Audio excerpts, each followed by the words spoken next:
That's my seat. Sir, we need to check your ticket. Please move to another seat. No. You have to move to economy class, otherwise you will be asked to leave the plane. I want your full names.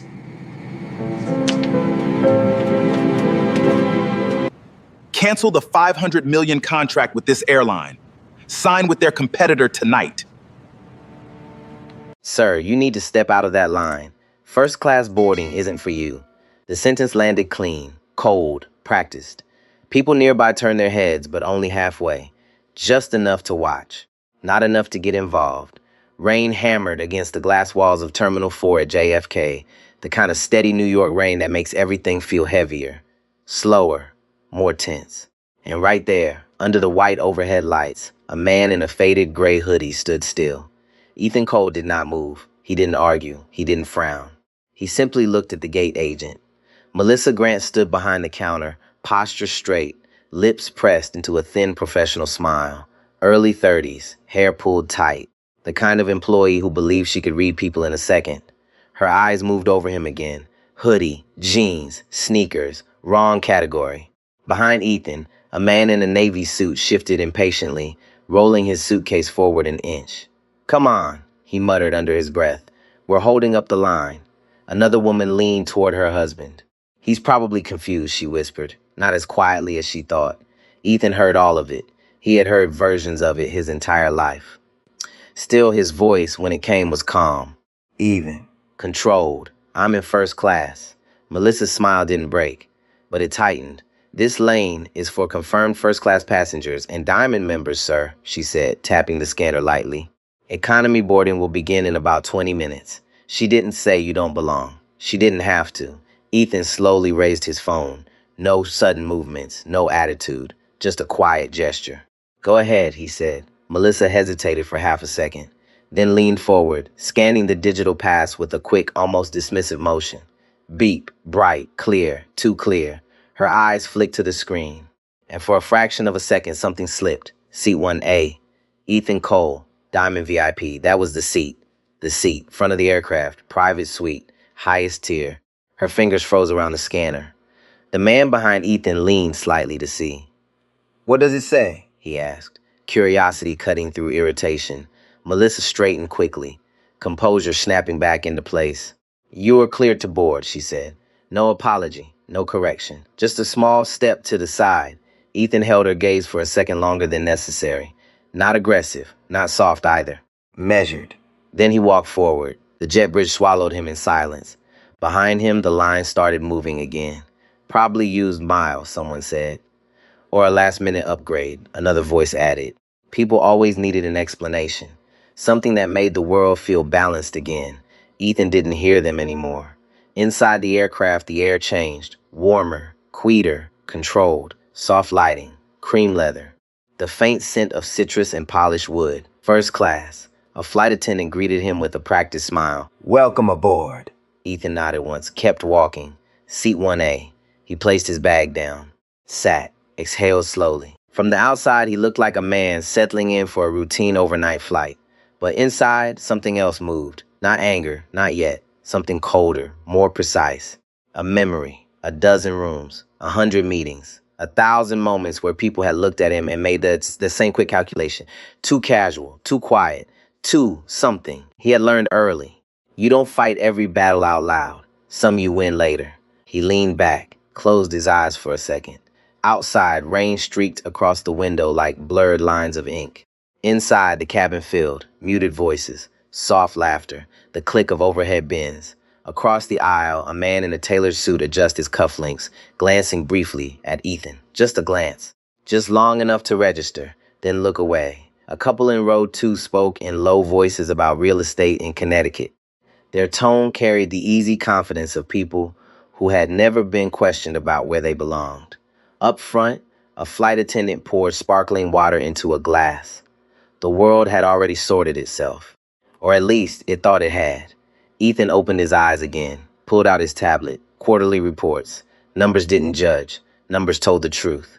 And right now, those numbers mattered more than anything happening in this cabin. Atlas Dynamics was closing a deal in London. A major one.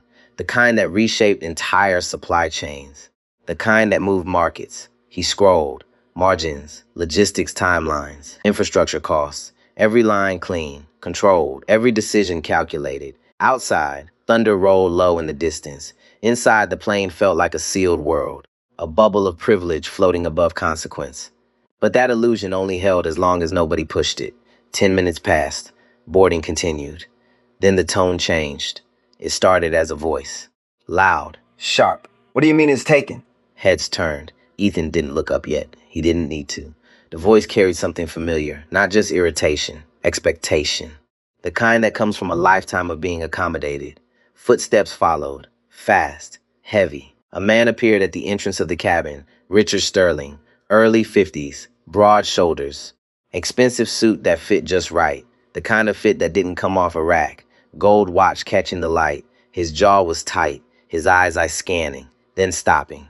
On seat 1A, on Ethan, there was a pause, a small one, but it stretched. Richard's expression shifted. Confusion first, then recognition, not of who Ethan was, but of what he thought he was seeing.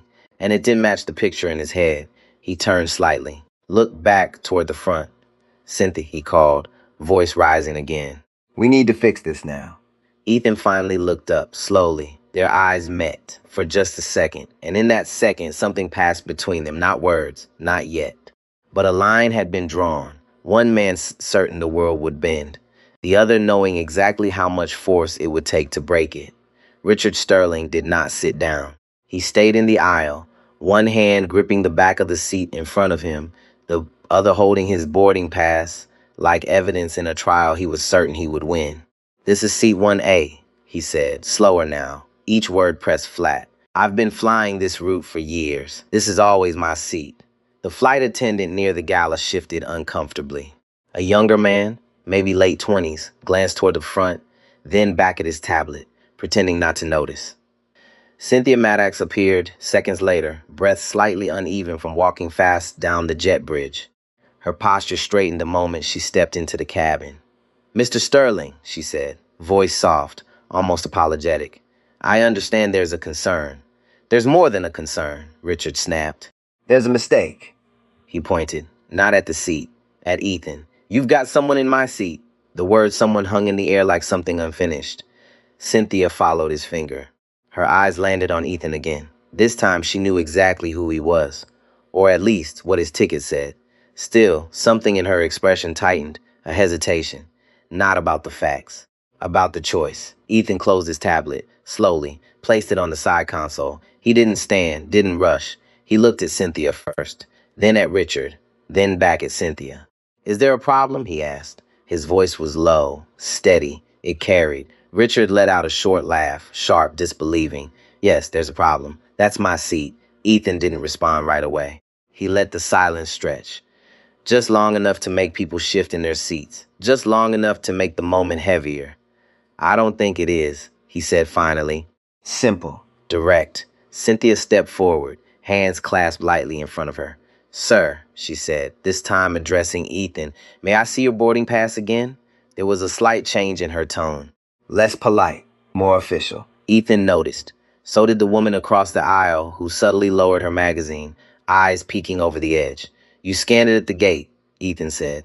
I understand, Cynthia replied quickly. We just need to verify something. Need, not want, not request. Need. Ethan held her gaze, then reached for his phone, unlocked it, turned the screen toward her.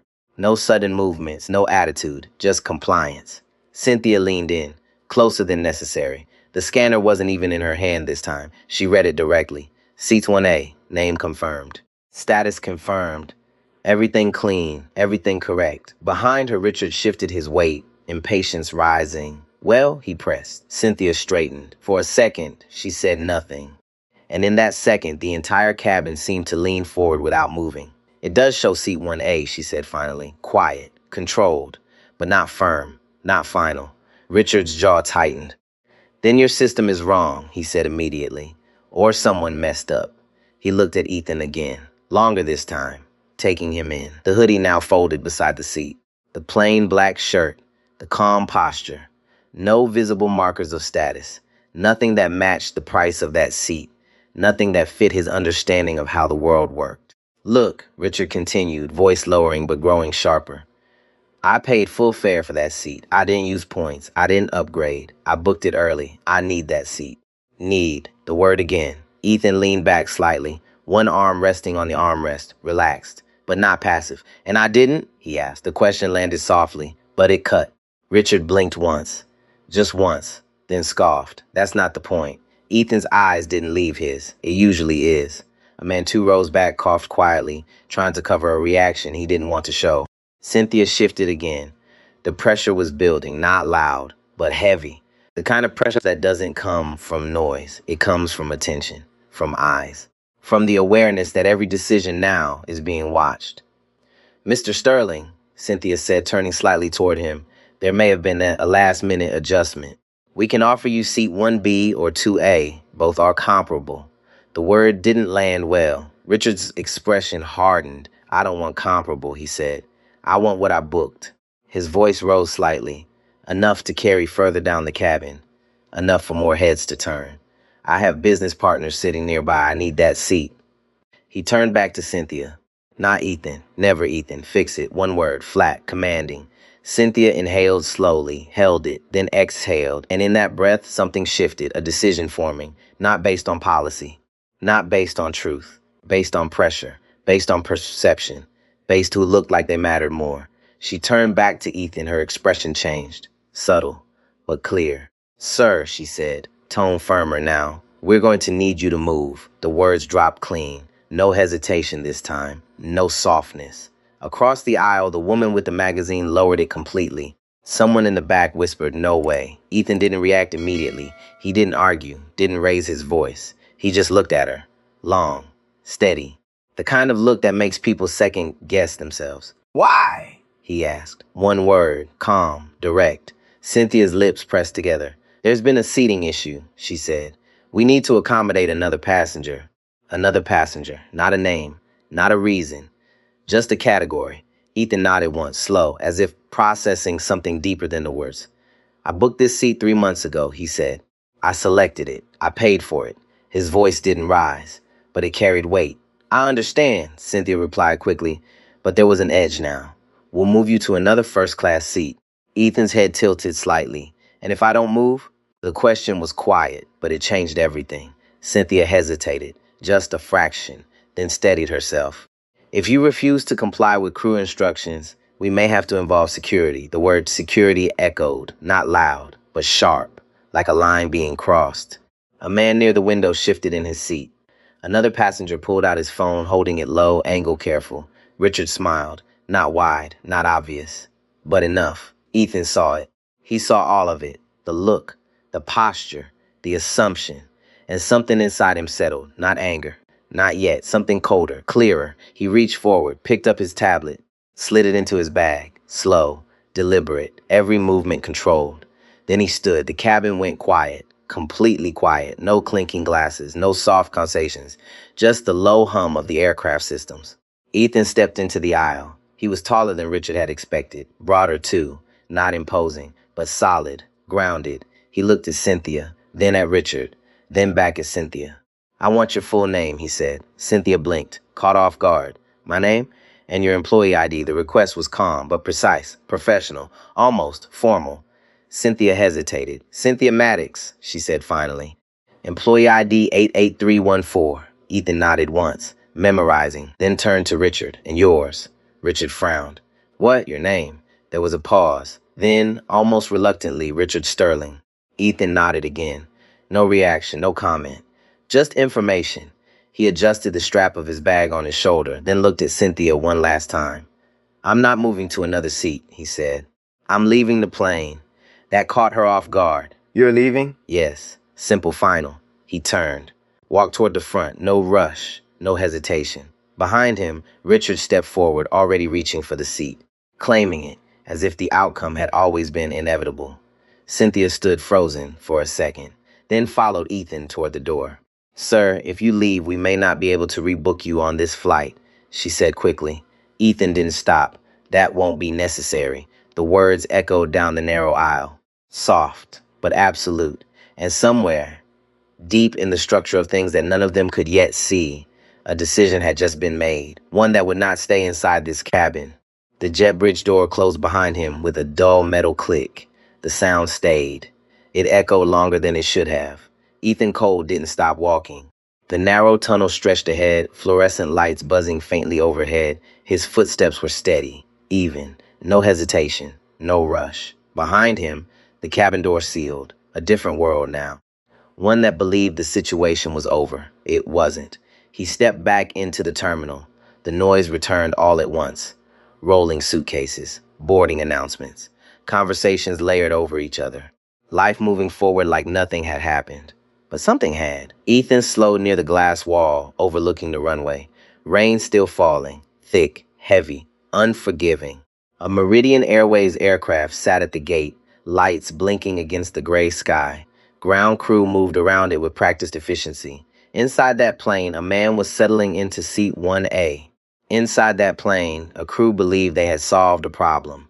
Ethan slipped a hand into his pocket, pulled out his phone. For a moment, he didn't unlock it. He just stood there, watching the plane, breathing slow, measured. Not anger, not frustration, something sharper, clarity. He had seen this before. Different rooms, different faces, same pattern. A decision made quickly, based on appearance, based on assumption. And every time, the same quiet calculation followed. Is it worth the fight? Most people walked away because the cost of fighting felt too high, because the system felt too big, because dignity in those moments seemed negotiable. Ethan unlocked his phone, scrolled. Names moved past his thumb. Investors, senators, CEOs, people who returned his calls within seconds. He stopped on one name. David Carter, Chief Operating Officer, Atlas Dynamics. He tapped. The line rang once, twice, then clicked. Ethan? David's voice came through, steady but surprised. Thought you were boarding. I was. A pause. Something in Ethan's tone registered. What happened? Ethan looked back at the aircraft. They removed me from my seat. Silence. Not confusion, not disbelief. Silence that understood weight. David didn't speak for a full second. Then, quiet, controlled. Tell me exactly what happened. Ethan didn't rush. He didn't dramatize. He stated facts, gate interaction, cabin confrontation, names, words used. Tone, the threat, every detail clean, precise. On the other end, David's breathing changed. Slower, heavier. They knew who you were, David asked. No. And if they had, Ethan's eyes stayed on the plane. They would behave differently. Another pause. Longer this time. That's the problem, David said finally. Ethan didn't answer. He didn't need to. Both men understood. The issue wasn't the seat.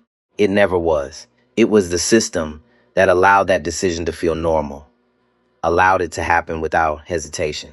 Allowed it to happen to anyone who didn't look like they belonged. David spoke again. What do you want to do? The question wasn't emotional. It wasn't reactive. It was operational. Ethan shifted his weight slightly. Rain streaked down the glass in uneven lines. Inside the aircraft, movement began. The jet bridge slowly pulled away. They made a choice, Ethan said. Yes, they had the information, yes, and they still made it. David exhaled quietly. Then we respond. Ethan finally looked away from the plane. His gaze moved across the terminal. People walking, talking, waiting, ordinary lives, ordinary people. Most of them would never have a call like this to make, would never have leverage, would never be able to push back. That thought settled heavier than anything else. That contract, Ethan said. David didn't need clarification. Meridian, yes. $500 million. Annual travel agreement. Flights, cargo, logistics. A deal that anchored Meridian's quarterly projections. A deal already negotiated. Ready for signature. We're scheduled to finalize Friday, David said carefully. Ethan nodded, even though David couldn't see it. Cancel it. No hesitation. No raised voice. Just a decision. On the other end, David didn't react immediately. He knew what that meant. Not just financially, strategically, publicly. You're sure? He asked. Yes, once we pull, they're exposed. I know. Their stock. I know. Silence again. But this time it carried something else. Alignment. What's the reason? David asked. Ethan's eyes narrowed slightly. Corporate values, he said. Customer treatment. David let out a breath that almost sounded like a laugh. Not humor. Recognition. That'll hit hard.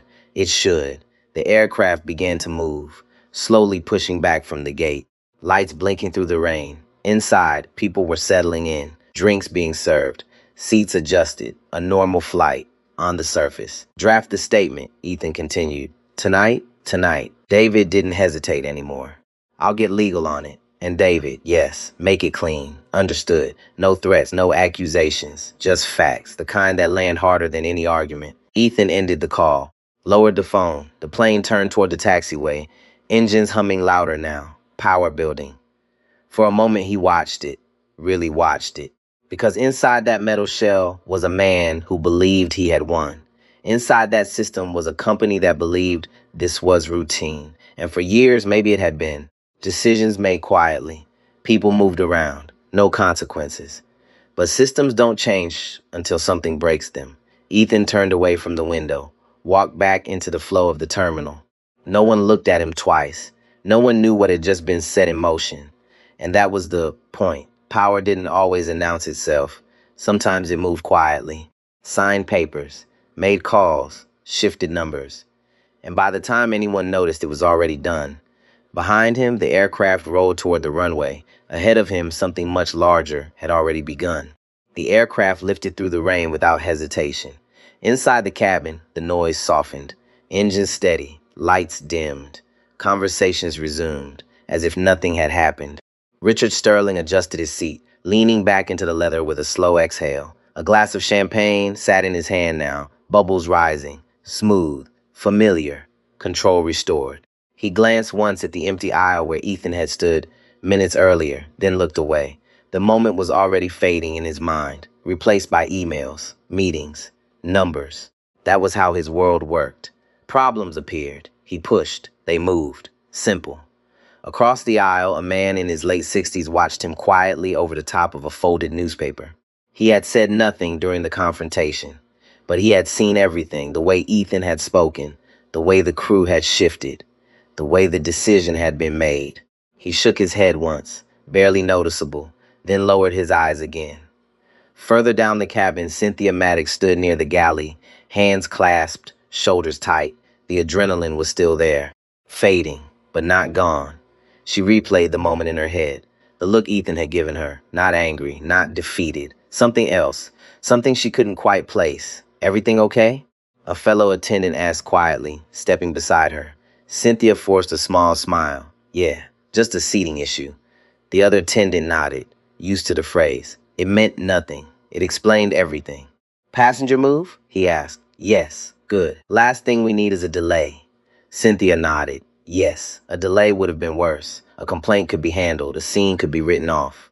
But delays hit numbers. Numbers mattered. She took a breath, smoothed her uniform, and pushed the moment down, where inconvenient things go. At the front of the cabin, the captain's voice came over the intercom, calm and steady, announcing cruising altitude. Passengers relaxed. Seatbelts loosened, drinks refreshed. Normal, completely normal, except it wasn't. Miles below, New York disappeared into cloud, and somewhere in Manhattan, lights were still on. Phones were ringing, decisions were moving. At a glass office overlooking the city, David Carter stood by the window, jacket off, tie loosened. His phone was pressed to his ear. Yes, he said, voice low but sharp. We need the statement ready within the hour. Across the room, two members of the legal team sat at a long table, laptops open, typing fast. One of them looked up.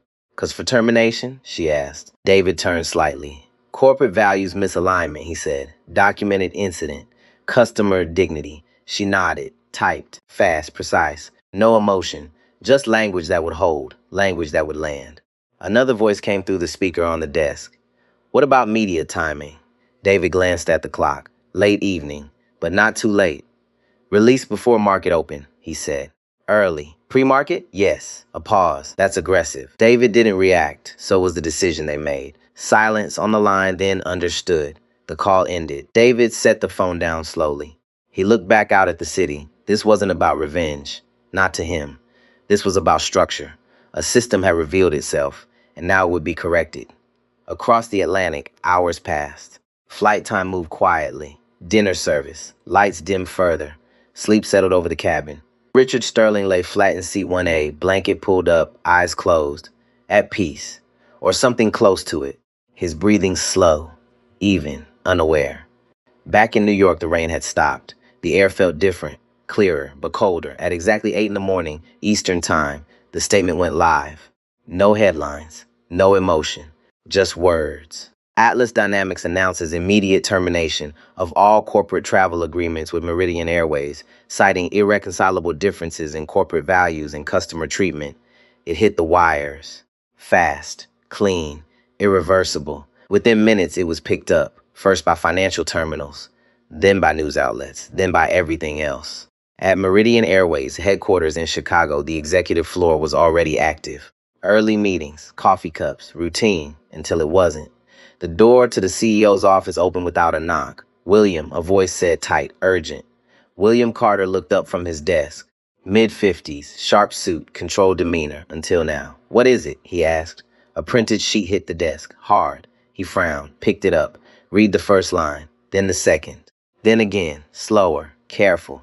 As if reading it differently might change it. It didn't. What is this? He asked. But he already knew. The CFO stepped forward, voice strained. It's real. William stood, slowly. Call them, he said.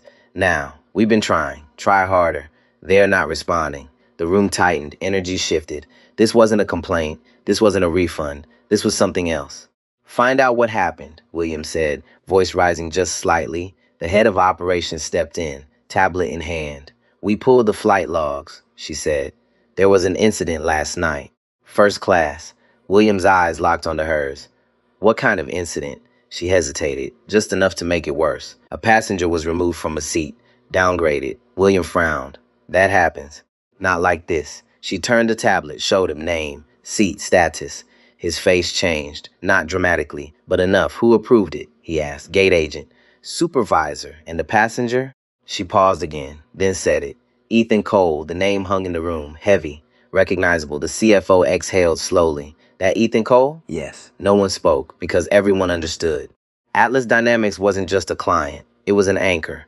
Revenue, stability, confidence. And now it was gone, because someone made a decision, quick, easy, based on what they saw, not what was true. William set the tablet down, carefully, too carefully. Get me everything, he said. Names, reports, timeline. His voice was different now, colder, focused, and find out where he is. Back in the air, the plane began its descent. Soft announcements, seatbacks upright, windows opening, morning light breaking through clouds. Richard Sterling stirred, woke slowly, refreshed. The kind of sleep that comes easy when nothing is weighing on you. A flight attendant smiled. Good morning, Mr. Sterling. He nodded, stretched, reached for his phone, turned it on. Notifications flooded in, emails, messages, alerts. He frowned slightly, scrolled, then stopped. His expression shifted, just a little. A headline, short, direct. Atlas Dynamics terminates Meridian agreement. He read it again. Then again. The words didn't change. His grip tightened slightly on the phone. A small crack, barely visible, but real. And somewhere, far beyond that cabin, beyond that morning light, beyond the illusion of control, consequences were already in motion. Richard Sterling stared at the screen longer than he needed to. The words didn't move. They didn't soften. They didn't leave room for interpretation. Atlas Dynamics terminates Meridian agreement. His thumb hovered over the email notification beneath it. Subject line short. Direct. Internal briefing. He opened it, read fast, then slower, then stopped halfway through. The cabin around him was waking up. Seatbelts clicked. Overhead bins opened. Soft voices returned. But Richard didn't hear any of it. His jaw tightened. Not panic. Not yet. But something close.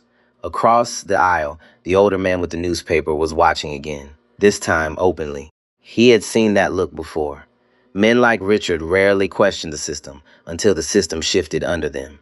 Richard scrolled further, $500 million, immediate termination, effective immediately. No negotiation, no transition period. That was unusual. That was not how these things were handled. Deals this size didn't disappear overnight, unless something serious had happened. His mind moved quickly. What triggered it? Who made the call? Why now? And then, like a slow piece clicking into place, the memory surfaced. The hoodie, the calm voice, the man who didn't argue, the man who walked away. Richard's grip on the phone tightened, just slightly. Not enough for anyone else to notice, but enough. He looked toward the front of the cabin, toward seat 1A, his seat, now his again. But it didn't feel the same, not anymore. The flight attendant approached with a polite smile. Would you like some coffee before landing, Mr. Sterling? He blinked once, refocused. Yes, he said. His voice was steady, controlled. He had spent a lifetime learning that skill. Never show uncertainty, never show doubt. The attendant poured the coffee. Steam rose slowly. He didn't touch it. His attention was back on the screen. Another notification, financial alert. Meridian Airways pre-market down. He opened it. Numbers moved. Red, falling, fast. He leaned back slightly, exhaled through his nose, still controlled. But now, something else had entered the room. Wait. The plane touched down minutes later. A smooth landing. Applause scattered lightly through the cabin. Routine. Normal. But nothing felt normal anymore. As passengers stood, gathering their belongings, Richard stayed seated for a moment longer, thinking, calculating. He had a meeting, a critical one, in London, a deal that mattered, a deal that could stabilize his company's position. He couldn't afford distraction. He stood, straightened his jacket, picked up his bag, and stepped into the aisle, as if nothing had changed. But it had. At Meridian headquarters, the situation had escalated. Phones didn't stop ringing. Assistants moved faster, voices sharper, controlled panic. William Carter stood in the center of it, not shouting, not pacing, still. But the stillness carried pressure. Where are we on damage assessment, he asked. The CFO didn't look up from his tablet. Stock down 12% pre-market, he said. Projected to drop further at open. William nodded once. What about other contracts? A pause. Then, we're getting inquiries. That wasn't good. Inquiries meant concern. Concern meant risk. Risk spread. Fast. William turned. Have we reached Cole? No response. Keep trying. The head of communications stepped in. Media is picking up the story, she said. They're focusing on the wording.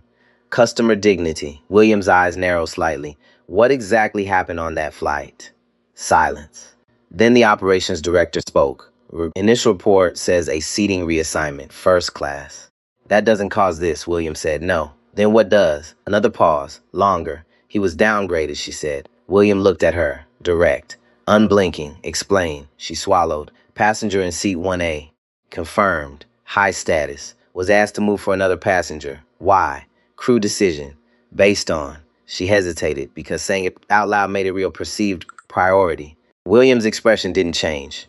But something behind it did, and the passenger they moved. She checked the tablet again, as if hoping the name had changed. It hadn't. Ethan Cole. The room went quiet again. Not confused, not uncertain, just aware. That name carried weight in every room that mattered. William turned away, walked to the window, looked out over the city, Chicago waking up, traffic building, life moving. Unaware, get me everything, he said quietly. Full report, names, actions taken, yes, and prepare termination notices. The CFO looked up. For who? William didn't turn back. For whoever made that decision. No hesitation, no delay. Because at this level, mistakes weren't just mistakes. They were liabilities. Back in London, the terminal was busy, efficient, controlled chaos. Richard moved through it quickly. Priority line, fast track, everything working the way it always had, until it didn't. His phone buzzed again. Another message, this time from his assistant. Urgent. He opened it. We need to talk before your meeting. He frowned, typed back, in transit. Call later. The reply came instantly. Now. That wasn't her usual tone. He stepped aside, found a quiet corner near a glass wall, answered. What is it? Her voice came through, tight. Richard, the Meridian situation is affecting us. He closed his eyes for a second. How? The Atlas deal. A pause, then slower. They pulled out. He opened his eyes. What? The lease. New Jersey. They're not signing. The words landed heavier than anything he had read that morning. That deal wasn't optional. It was necessary. Without it, the numbers didn't hold. Without it, timelines collapsed. That doesn't make sense, he said. It does if you connect it. Silence. Then she said it. They're the same company. He didn't respond. Didn't need to. The connection was clear now. Too clear. The plane, the seat, the man. Ethan Cole. His grip tightened again. This time, harder. You're saying, he began slowly, that the person from last night, yes. Silence filled the line. Then, your meeting today. What about it? It's with Atlas. The words hit. Clean, final, not loud, but absolute. Richard looked out through the glass. Planes moving, people walking, everything normal. Except it wasn't, because suddenly the world had shifted. And for the first time in a long time, he was not in control. The car ride into the city felt longer than it should have. London moved past the window in gray tones. Wet pavement, reflections of morning light, traffic steady, predictable. Inside the car, Richard Sterling sat rigid, phone in his hand, screen dark now. He wasn't reading anymore. He was thinking, replaying every word from the night before, every look, every decision. And for the first time, something didn't sit right. Not guilt, not yet. Something closer to unease. His driver glanced at him once through the rearview mirror. Everything all right, sir? Richard didn't answer immediately. Then, without looking up, just drive. The car turned onto a wider avenue. Glass towers rose ahead, sharp, cold, precise. Atlas Dynamics European headquarters stood among them. Steel and glass, minimal, no wasted design, like everything Ethan Cole built. Richard had been here before. Different meetings, different context. Back then he had walked in certain confident. Today felt different. The car slowed, stopped. The driver stepped out, opened the door. Here we are. Richard stepped onto the curb, adjusted his jacket, straightened his posture. Control, always control. Inside the building, the air felt cooler, quieter. Reception was sleek, efficient. A woman in her 40s looked up from behind the desk. Good morning. Richard Sterling, he said. I have a meeting. She typed quickly, checked the screen, then looked up. Her expression was polite, but not warm. Please take a seat. Someone will be with you shortly. No priority escort, no immediate access. That was new. Richard nodded once, walked to the seating area, sat around him. The space was silent. Not empty, just controlled. A man in a dark suit crossed the lobby, badge clipped to his belt, speaking quietly into a headset. Two others moved past with tablets in hand. Focused, purposeful. No one looked at Richard. No one recognized him. Or if they did, it didn't matter. He checked his watch. 5 minutes, then 10, then 15. His legs shifted slightly. Not obvious, but restless. The receptionist glanced toward him once, then back to her screen. Finally, a door opened. A man stepped out, mid-40s, tall, composed. Mr. Sterling, he said. Richard stood. Daniel Reeves, the man added, extending a hand. Chief Strategy Officer. The handshake was firm, brief, no small talk. Right this way. They walked down a long corridor. Glass walls on one side, city on the other. London stretched out below, gray and vast. Inside, everything felt precise, controlled, like nothing here happened by accident. They entered a conference room. Large, minimal. One long table, screens mounted along the far wall. No clutter, no distractions. Daniel gestured to a chair, please. Richard sat, placed his phone on the table, face down. Daniel remained standing, hands loosely at his sides. We'll begin shortly, he said. Richard nodded, waited. The silence returned. He didn't like it. Not here, not now. Finally, he spoke. I assume this is about the New Jersey facility. Daniel looked at him, calm. Yes. Richard leaned forward slightly. We've spent months on this, he said. Design, planning, integration. Everything aligns with your expansion. Daniel didn't respond, didn't interrupt, just listened. Richard continued. The location is optimal. The infrastructure is ready. We can move fast. Still nothing. The silence stretched again. Then Daniel said, we're aware of the details. Flat, controlled, no engagement. Richard's jaw tightened slightly. Something was off. Not just the delay, not just the tone, the entire atmosphere. Like a conversation that had already been decided. Is there an issue? Richard asked. Daniel glanced toward the screen, then back at him. There have been developments. That was it. No explanation, no detail. Just that. Richard leaned back, exhaled slowly. What kind of developments? Daniel didn't answer right away. Instead, he walked to the side of the room, pressed a button on a control panel. The large screen flickered, came to life. A video connection. Richard's attention shifted, focused, expecting another executive, another negotiation, another discussion. The screen stabilized. And then he froze for just a second. But it was enough, because sitting on the screen in a quiet office with a skyline behind him was a man he recognized instantly. Black shirt, calm eyes, still. Ethan Cole, the same man from the plane, the same man he had dismissed, the same man he had spoken around. Not to. The air in the room changed. Completely. Richard's body didn't move, but everything inside him did. His mind tried to catch up, recalculate, reframe. You, he said. The word slipped out. Uncontrolled. Ethan didn't react, didn't smile. Didn't lean forward, he just looked at him, the same way he had the night before, calm, unshaken. "I believe we met," Ethan said. His voice was quiet, but it carried. Clear, precise. Richard swallowed, his throat suddenly dry. "I didn't realize." Ethan raised a hand slightly, not aggressive, just enough to stop him. "That's clear." Silence, heavy, unavoidable. Richard's eyes flicked to Daniel, then back to the screen.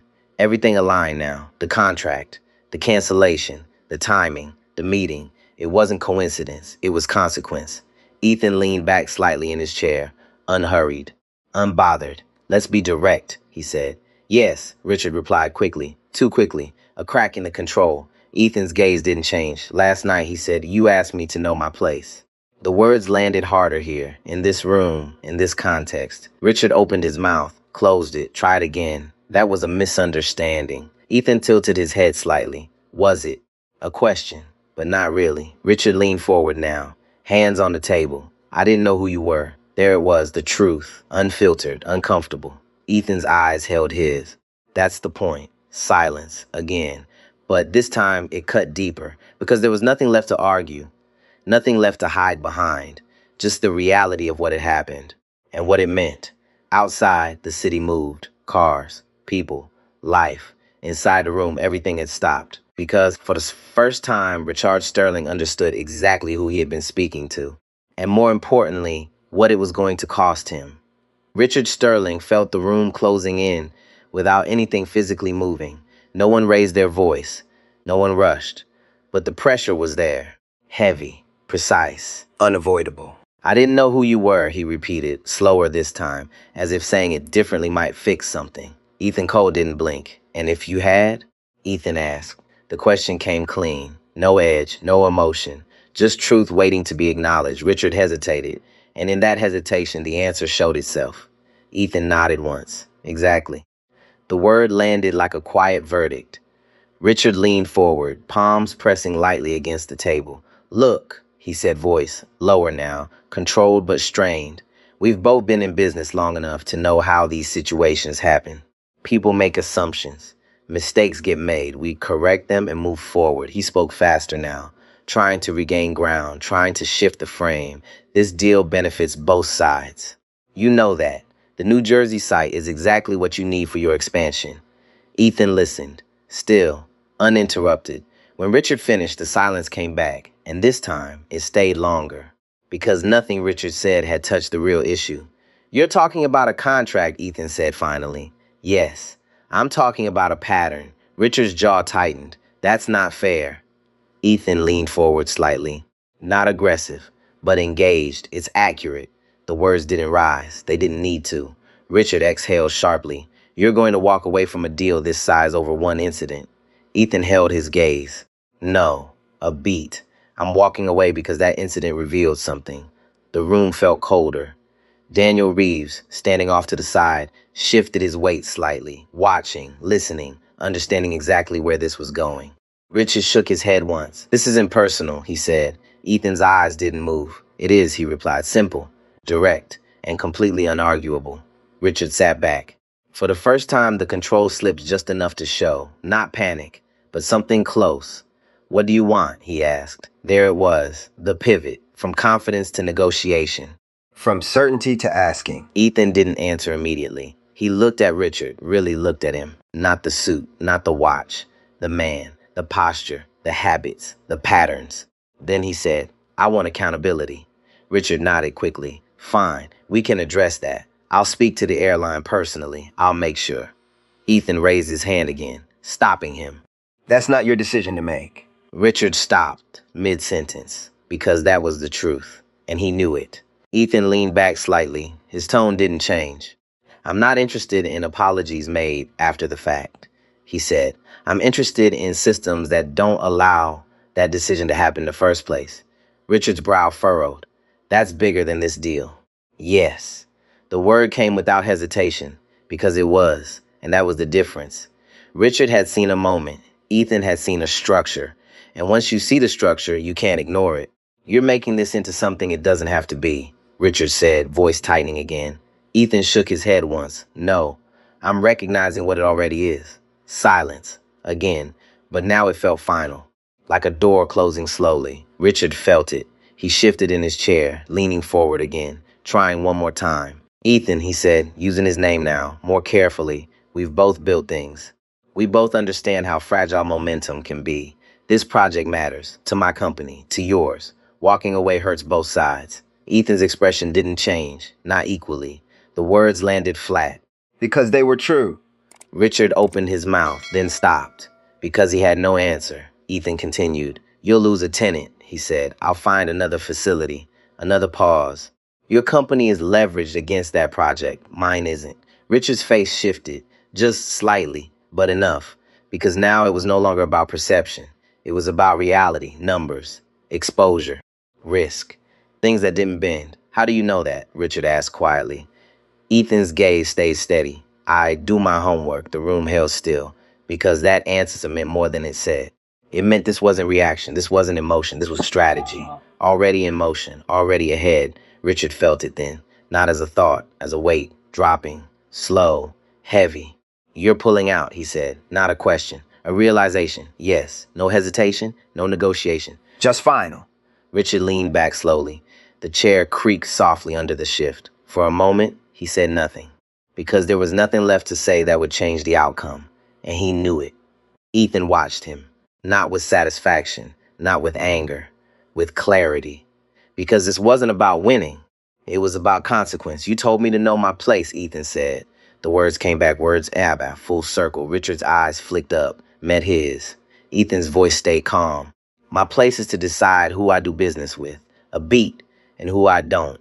The room went quiet again, but this time it wasn't tense, it was settled, because the decision had already been made. Daniel stepped forward slightly, subtle, professional. The meeting is concluded, he said, not rude, not abrupt, just final. Richard didn't move right away. He sat there, processing, not the loss of the deal, but the chain reaction, the airline, the contract, now this, all connected, all triggered by one moment, one decision, one assumption. He stood slowly, adjusted his jacket, the motion automatic, a habit built over years, even when everything underneath it was shifting. He looked at Ethan one last time. There were things he could say, apologies, explanations, but none of them would land, because they were late, too late. So he said nothing, turned, walked toward the door, each step measured, controlled, but heavier now. Because for the first time in a long time, he wasn't walking away from a situation he controlled.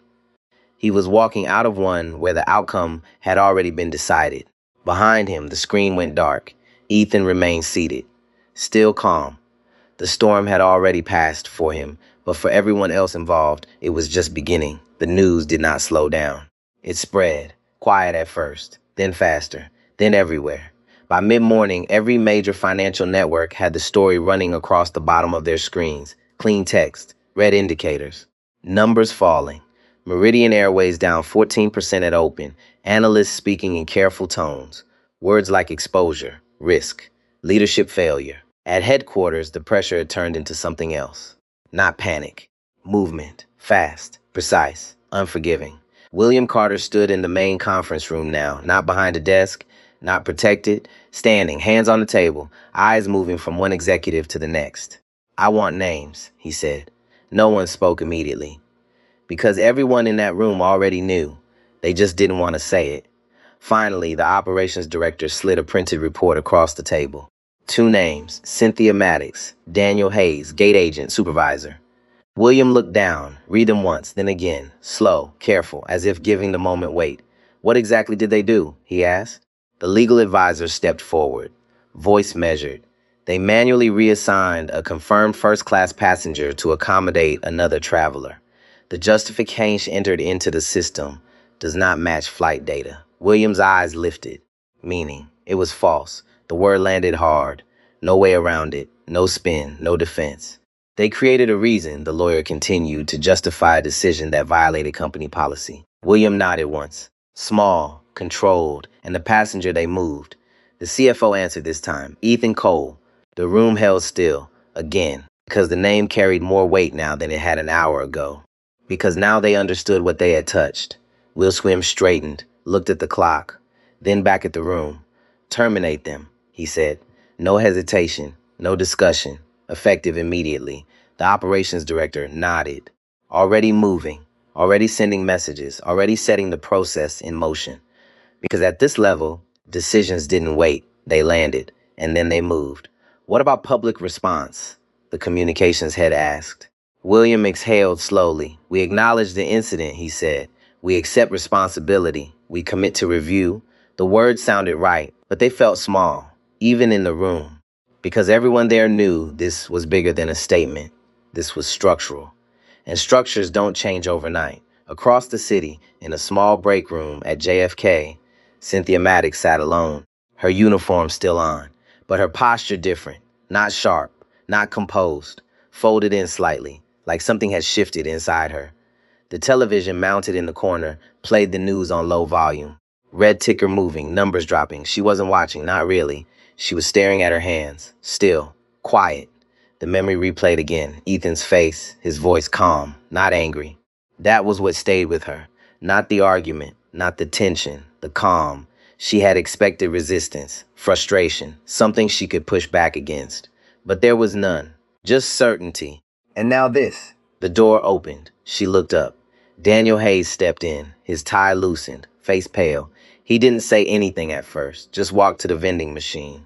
Pressed a button, waited. The machine hummed, dropped a bottle.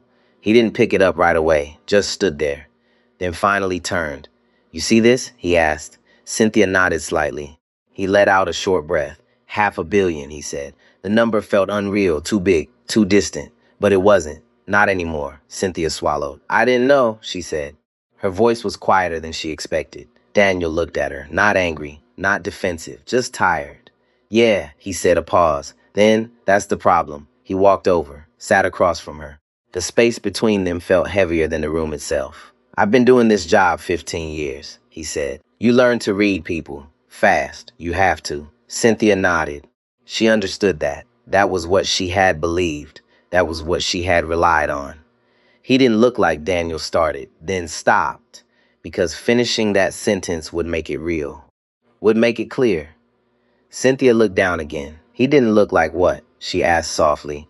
Daniel didn't answer, because they both knew, and saying it out loud wouldn't fix anything. The television volume rose slightly as the segment shifted. A commentator speaking now, measured tone.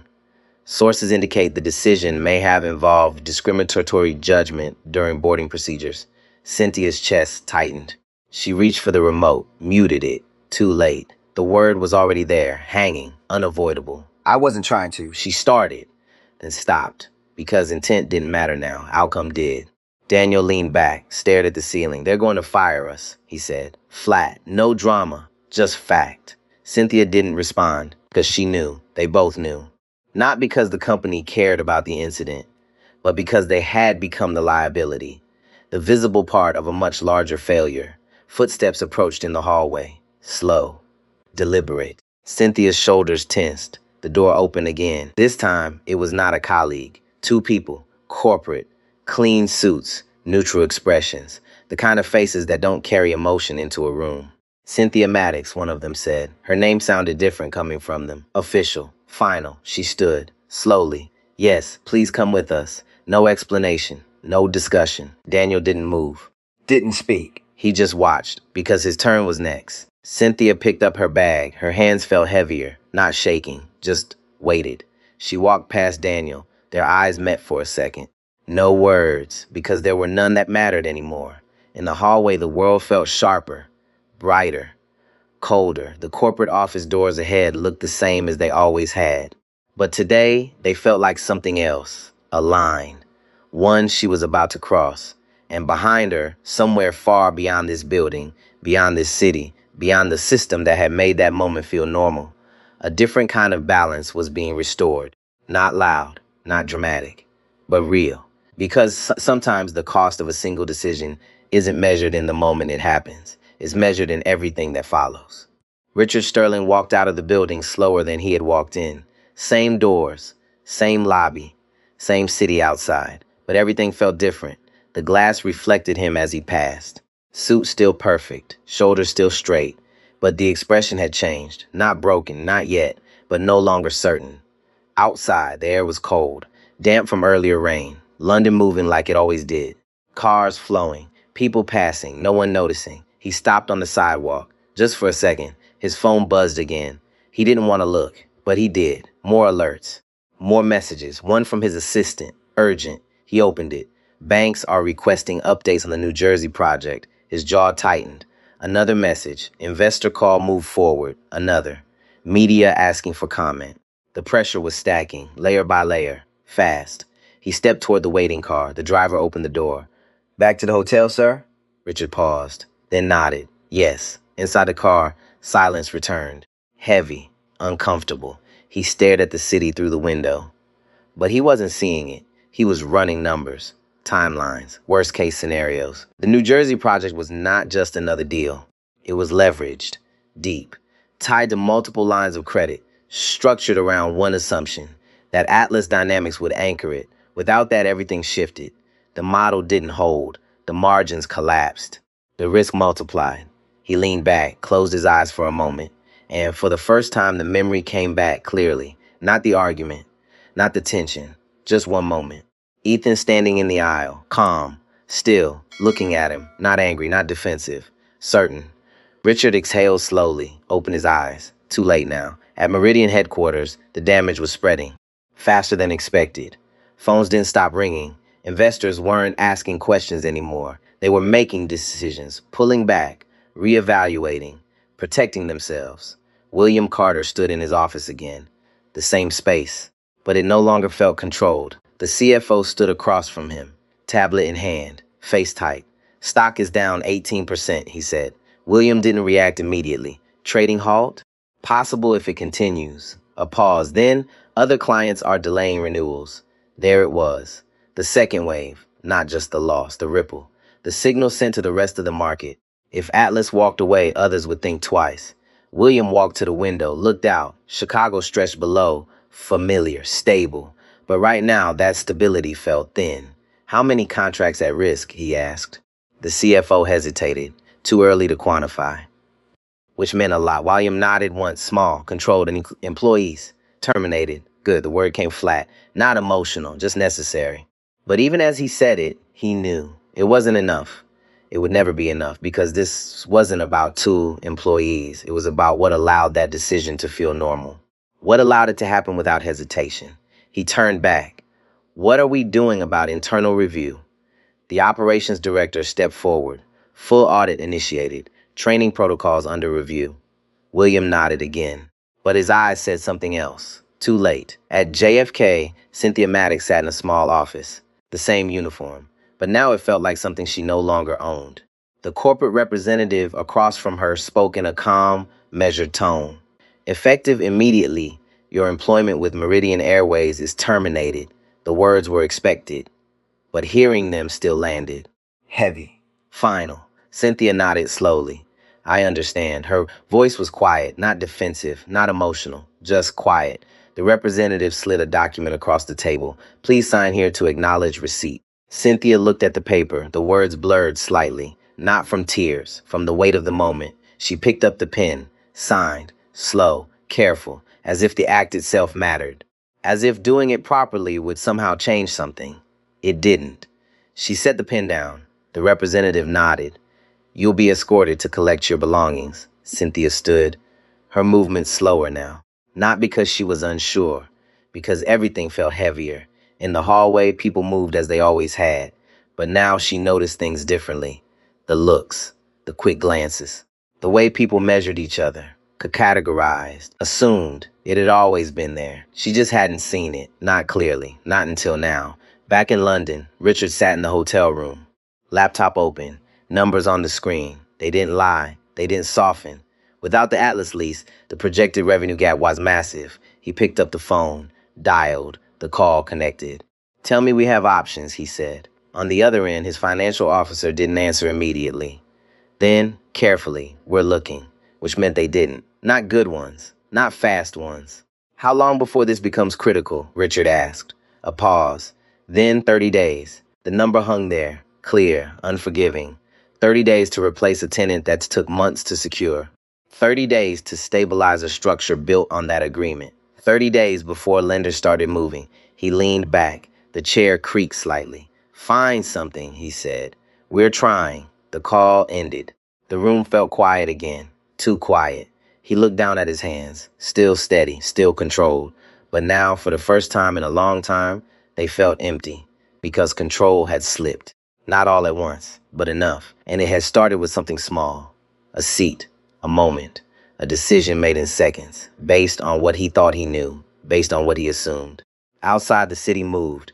Inside, the consequences settled. Slow, heavy, unavoidable. Because sometimes the cost of disrespect doesn't show up immediately. It builds. Quietly, until one day it arrives all at once. 30 days moved faster than anyone expected. They always do when pressure is real. In New York, the markets had already made their judgment. Meridian Airways never recovered its footing. The stock stabilized for a moment, then slid again. Not dramatic, not explosive, just a steady loss of confidence. Investors didn't shout. They stepped back quietly, permanently.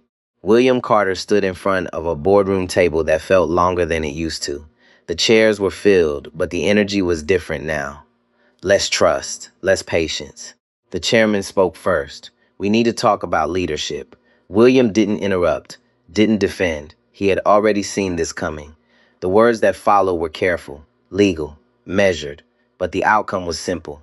He was out, no speech, no dramatic exit, just a decision. Clean, final. Across the country, Cynthia Maddox sat at a small desk in a retail store in Queens, a different uniform, a different tone. The job was simple. Returns, exchanges, complaints. People didn't look at her the way they used to. They looked through her. A man slid a crumpled receipt across the counter. This is ridiculous, he said. I was told this would be easy. Cynthia nodded. I understand, sir. Let me take a look. Her voice was calm, even, controlled. But inside, something had changed. She saw it now, the way people spoke, the way they assumed, the way they decided who mattered and who didn't in the first few seconds. She processed the return, handed him his refund. Have a good day. He didn't respond, just walked away. Cynthia watched him go, then looked down at her hands, steady, but different. Because now she understood what it felt like, not in theory, not from training, from experience. Back in Chicago, Daniel Hayes stood behind the counter of a fast food restaurant. Paper hat, name tag. The lunch rush had just started, orders coming fast, voices louder. Next, he called. A teenager stepped up, didn't look at him, just read off an order from a phone. Daniel keyed it in, hands moving automatically. Years of management replaced by repetition. A different kind of control, a different kind of responsibility. He handed over the tray. Thank you. The kid didn't answer, just grabbed the food and walked away. Daniel exhaled slowly, not frustrated, just aware, because now he saw it too. The speed at which people judged, the ease with which they dismissed, the cost of doing that without thinking. In London, Richard Sterling sat alone in his office. The space was still impressive. Glass, steel, clean lines. But it felt emptier. The numbers on his screen didn't lie. The New Jersey project had collapsed. No replacement tenant, no extension. The lenders had moved, exactly on schedule, exactly as they had warned. He had tried everything, calls, meetings, favors. Doors that used to open didn't anymore. People who used to answer didn't return calls. Word had spread, quietly, but completely, not just about the deal, about him, about the moment, the way he handled it, the way he spoke, the way he saw people. And in business, reputation moves faster than contracts. The final notice sat on his desk. Formal, precise, default confirmed, asset seizure initiated. He read it once, then closed the folder, slow, deliberate. Across the room, the city moved like nothing had changed. But for him, everything had. Because control had never been absolute. It had just felt that way, until it wasn't. Weeks later, at a small diner in Chicago, Ethan and Cole sat in a booth near the window. The place was simple. Vinyl seats, coffee strong. No one looked twice at him, and that was how he liked it. Across from him, David Carter slid a folder onto the table.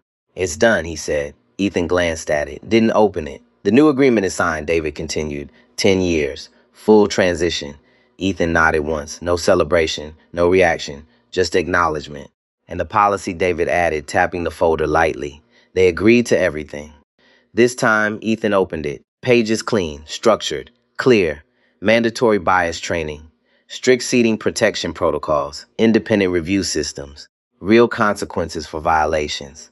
Not statements, not promises, systems. The kind that don't rely on good intentions. The kind that hold even when no one is watching. Ethan closed the folder, took a sip of coffee. The taste was simple, honest, better than anything served in a first-class cabin. David leaned back slightly. You didn't have to push this far, he said. Ethan looked out the window, people walking past, ordinary lives, ordinary moments. Yes, he said quietly. I did. David studied him for a second, then nodded, because he understood. This was never about the seat, never about the argument. It was about what that moment represented, about how easily dignity can be taken, how quickly someone can be reduced to an assumption, and how rarely that gets challenged. Ethan set the cup down, steady, controlled. For every person who can push back, he said, there are thousands who can't. David didn't respond. He didn't need to, because that was the truth sitting under everything, the real weight of the story. Not the money, not the contracts, the people, the ones who get moved, dismissed, ignored, without anyone noticing. Ethan picked up his bag, stood.